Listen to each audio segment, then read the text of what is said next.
I do find it weird that Alex Sarr, who spent a couple of years in Atlanta, is not working out with the Hawks at all. Is Ricochet a mistake, Steven? I have him at 10 on my own personal board right now. Now, he is in Sarr's probably going to be a 5 in the NBA, right? They do have Clint Capella, who has been in trade rumors, I feel like, as long as he's been in the NBA. But they have Onyeka Okongwu, who they were pretty high on when he came out of the draft. He did sign an extension with them, so he might be long-term on there. I don't know if he's like worried about the depth on this team, or like are they going to potentially push him to the 4?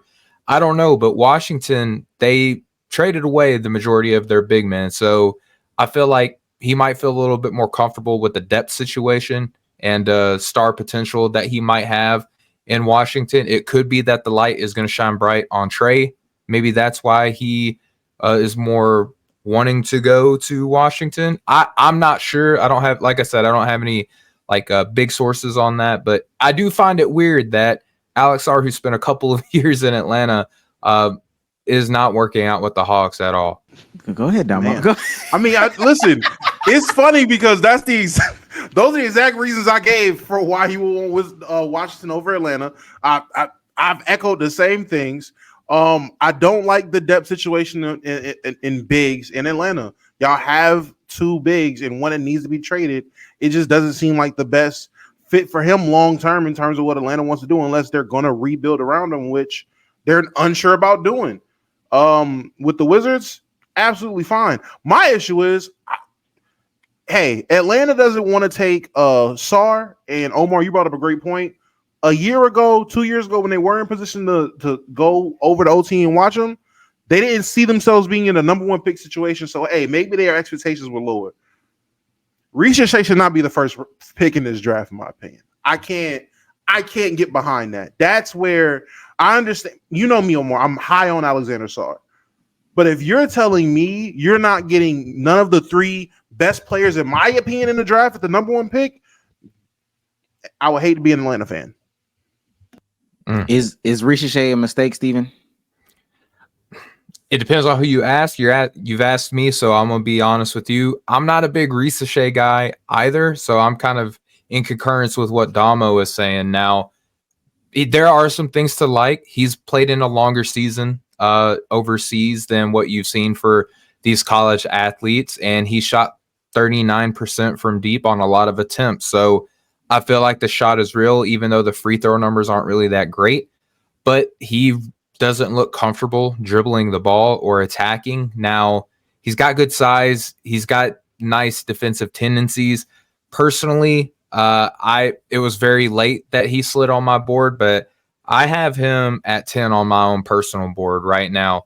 Now, he is in the second tier, which ranges from 5 to 11. So depending on team fit, things like that, I could understand a team picking him as high as like that 4 or 5 range. I just personally wouldn't take him number 1, because if I'm drafting a wing in the NBA, I would like to have a little bit of self-creation. I would like to have a lot more upside in that regard. And I just don't personally see that with Ricochet. He's got great size. He's got great NBA wing size. He's got pretty solid defense. The athleticism is just okay. Like, none of the international guys tested well athletically over at their combine this year, with the exception of Pacom Dadier, who played for Ulm.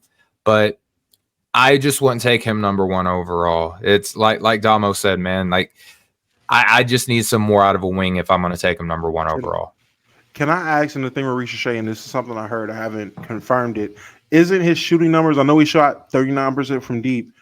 Was that not mainly from the corners? I've heard he's more of a corner shooter than an above the break shooter. So we're looking at a situation how the Mavs had with PJ Washington and Derrick Jones Jr., where, yes, these guys' shooting numbers do look good, but in selected areas they look good. It's not just an all-around shooter. Yeah, and like I said, you're right, man. Like, he's good in certain spots, and hardly any of them are self-created either. Now, in Atlanta, does he necessarily have to worry about that? They got 2 really good guards. I don't know if both of them are going to be long for the tooth there, but they're still on the roster. So I'm going to make a lot of my assumptions based on who's currently on the team. There's 2 really good guards that operate well out of the perimeter. Jalen Johnson's taking a nice step as a young player. if you're going to take Risache, I could understand putting him in certain spots to kind of open that floor for your big men, that pick and roll operation that you have, maybe even clear out some space for Jalen to get to the rim. But yeah, his 3-point numbers, they're in certain spots, and he was kind of streaky. Now, again, I don't know how much you care about streakiness if it was over as long as of a period as what we saw from Risache. I think to me, like the key is the number. Yeah. And for number one, I need a guy that can create. I need a guy that might be, I don't want to say generational, but it's just more more star power than a 3-and-D guy. Right. And that's what it's sounding like whenever I hear anything about Risache, whenever I watch any film. My stomach starts to hurt a little bit at the possibility, because every time you watch something on Twitter, the algorithm pushes you something. So I'll watch a little, oh, this is a Risache breakdown, and I'm like, okay, let me learn more about the prospect. The next tweet, Landry Fields is salivating over Risache. Me, all right. I didn't get that. But I just need a little bit more oomph for Risache to be number one, and I think it would be ultimately a regrettable decision. Do you have Sarr as your number one guy in this draft? I have him number 2. I have Steph Castle out of UConn as my top guy. I like him a great deal. Now, kind of the polar opposite in a lot of ways of a Zachary Risache, right? Like the shooting number is not very good. That's just kind of is what it is. But what I like for Steph is I like the fact that outside of just the 3, one, he's a dog on the defensive end. Like, this dude was a highly touted high school recruit, could have gone to pretty much any other college and just dominated on the ball, and probably would have answered a lot of the questions that we do have with his game. Opted to go play for UConn to work on his defense, to showcase that he can play well in a scheme that is kind of egalitarian, right? So he's showing that he's not in it just for him. He's showing that he is a competitor. He's showing that he's a dog on the defensive end. Still scored about 12 points per game while being a subpar 3-point shooter at UConn, by making sound cuts, right? By being a transition threat, by being a really good athlete and can finish over the basket, right? So I'm looking at a young man who can do so many different things on both sides of the floor. He does shoot decently from the free throw line. That touch indicator is all right. He's got good touch around the basket and contest in a clogged lane. So, soft touch around the rim, maybe that can extend out. But even if, let's just say that at best in the NBA, he's around like a 33, 35 3-point shooter in the league, I think that's enough to where you have to respect him, right? He could be like just a volume scorer from outside. You still got to respect him.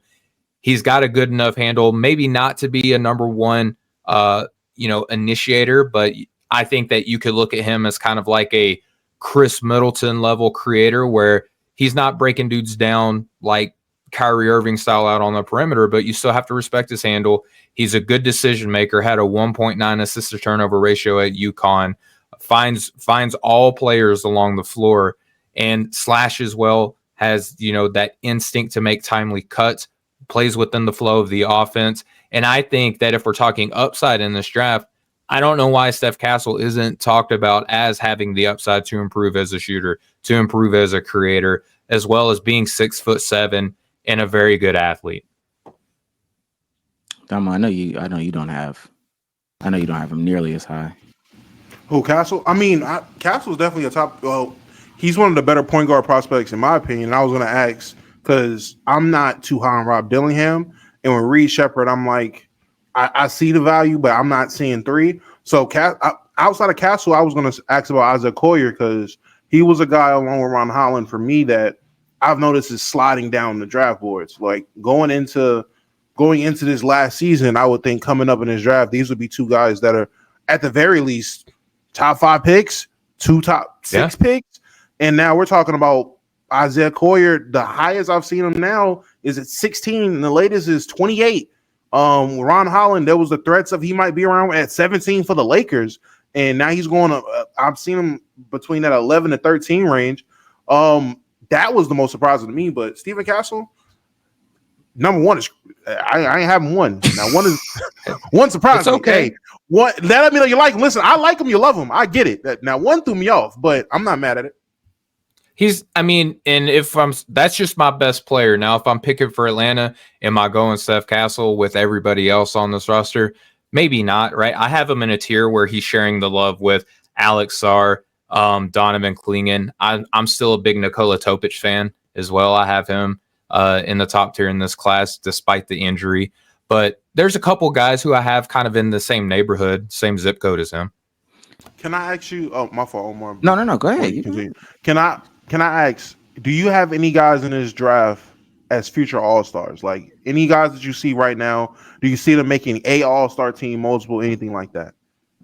Yeah. So if we're looking at accolades, I like Alex Sarr as probably being one of these guys who could do that. Obviously, I have Steph Castle number one. I think it's possible that he hits his high-end outcome. He's kind of like a Jimmy Butler infusion with Chris Middleton type of guy, maybe a lower end all-star. I'll tell you who I have as, I think he's fifth on my board. This is kind of rich for a lot of people, but I think that he's going to be an all NBA defender.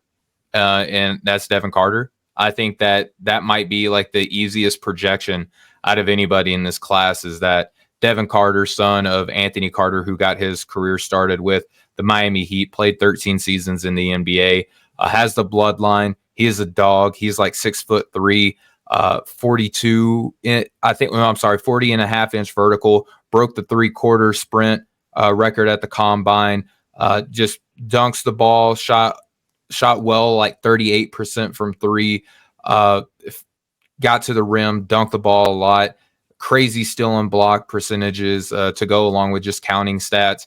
I wrote an article for him at our website at No Ceilings NBA, and I just compared him to like all of the previous all defensive guards in the NBA, like dating all the way back to right before Chris Paul. I'm not going to compare anybody to Chris Paul because why would I do that to anybody, right? But when you're looking at like your Derek Whites, your Drew Holidays, your Marcus Smarts, your Alex Caruso's, your Pat Bevs, and players like that, I don't see how you can look at what Devin Carter has done this year, just watching the way he plays, and think anything less than an all defensive caliber guard is in his future. So that's why if I'm projecting him to be that good as an all NBA defensive player, I think having him at 5 is probably like the floor of where I could put him. I want to go back a little bit because, a lot of people have Sarr and Clingan in these conversations for one, but you had, Mr. Castle there. I want to talk about Sarr though. I want to hone in on him. Okay. For an Atlanta fan, what are some things that, might excite me about Sarr? What are some things that I should really worry about when it comes to Sarr? Okay, let's start with the worries. Now, he's a big man that kind of struggles with some big man things, right? Like the rebounding wasn't anywhere near where you would want to see them in the NBL, right? The pick and roll percentiles weren't that great, right? And typically you're going to want to see your big men do that. However, let's consider that he did play with the Young Dreamers the year prior in Overtime Elite and showed a lot of, potential, right, in that showcase. Like I went to the OTE Combine, and this was the year that they had both of the Thompson twins, and they had Alex Sarr on this team, right? And everyone competes in the Combine, and they have media availability at the end. Everybody's asking the Thompson twins questions, and then Alex Sarr comes out. There was only one person who asked Alex Sarr a question at the Combine. That was me. I was the only one who asked him a question, and it was like, okay, you are obviously showcasing that you can do things on the perimeter. What is your objective for growing as a player on the inside? And he was just like, yeah, I just don't want to fall in love with the outside. I want to show that I'm a versatile big man. Makes a commitment to go to the NBL. Now, this is a very competitive league, right? Like LaMelo Ball showed that he is a very good NBA player. He was not a very good NBL player. And it's because it's just a different type of environment down there. Like you can mug these dudes on the way to the basket while you're playing defense. Like it's very physical, very hands-on. I think a lot of 90s NBA fans would like to watch the NBL and reminisce about, the Bad Boys Detroit Pistons and stuff like that. But Alex Sarr coming off the bench, he held his own. Now his defensive numbers weren't great, but they also weren't like dreadful. And he showed that he can shoot well too. So let's get to some of the things that are exciting. He's a great rim protector, a great weak side rim protector. Shot blocking percentages are right where you want to see them, right? And even though his 3-point percentage overall wasn't great, if you look at the unguarded 3-point shots, he shot about 37% on open 3-pointers. So if you want to look at like how NBA big men are utilized, right? There's a lot of pick and roll. There's a lot of 5 out. That's what we saw the Boston Celtics do to win the championship. That's what we saw the Oklahoma City Thunder show that they could make it to the Western Conference semifinals in the playoffs. 5 out system. Alex Sarr, that's where he's going to make his bread and butter, right? He's going to show he's a good ball handler, especially for his position. He's a good passer. He's a good transition guy as well, so can get up and down the floor, and he projects to shoot the ball well. So even though he's not great at the traditionally awesome big man things, he shows a lot of perimeter-oriented stuff to where you can see why you would get comparisons to like a Nick Claxton, to like an Evan Mobley who took like another step in his development in the playoffs, to a Chet Holmgren, to, you know, your Jaren Jackson Jr.'s, your Miles Turners, right? There's several different other players that are of his archetype that are succeeding in the NBA, and their floor is relatively safe, despite they might be a little bit longer term to get their ultimate high-end outcome. That might not be what you want to hear as an Atlanta Hawks fans whenever you're a couple seasons removed for the Eastern Conference Finals.